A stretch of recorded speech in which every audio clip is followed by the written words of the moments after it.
L'horizon de la société qu'on nous propose, c'est une société de platitude, c'est une société animale où chacun serait adapté à sa fonction.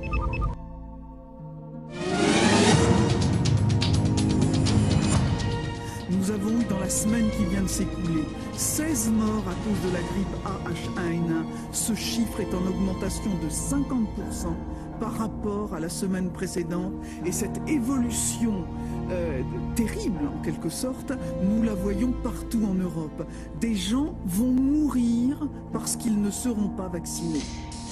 C'est une étape décisive pour toutes les victimes du Mediator, le fonds d'indemnisation. Donc nos exportations n'ont pas augmenté. Par ailleurs, le revenu des ménages ne progresse plus en pouvoir d'achat. Donc naturellement, les ménages réduisent leur consommation. Pour l'instant, aucun risque de récession. La croissance en 2011 ne devrait pas être inférieure à 1,4%. On parle plutôt de croissance molle. Mais pour de nombreux économistes... Le plus gros déchet, ce sont les adjectifs. Le plus gros problème, calquer la langue au rythme du progrès scientifique.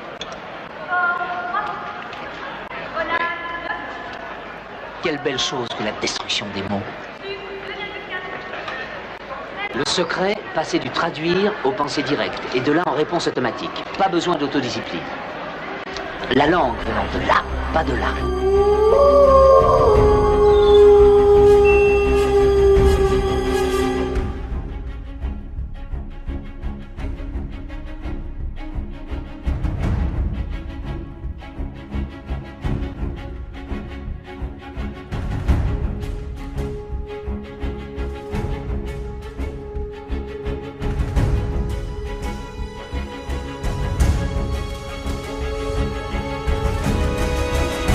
Décider et juger, cela constitue la faculté, n'est-ce pas, la plus politique de toutes les aptitudes mentales de l'homme. Or aujourd'hui, avec cette espèce de folie de l'évaluation, avec cette rage de l'expertise, on dépossède justement les sujets politiques, n'est-ce pas, de cette faculté, en disant, désistez-vous en faveur des experts de cette faculté de juger et de décider.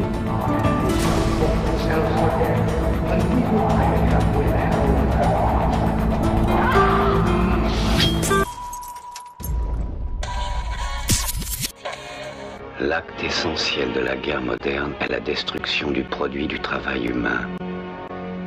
Une société hiérarchisée n'est possible que si elle s'appuie sur la pauvreté et l'ignorance. En principe, l'effort de guerre a toujours pour but de conserver la société au bord de la famine.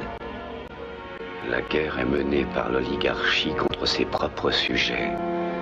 Et son objet n'est pas de remporter la victoire, mais de garder la structure même de la société intacte.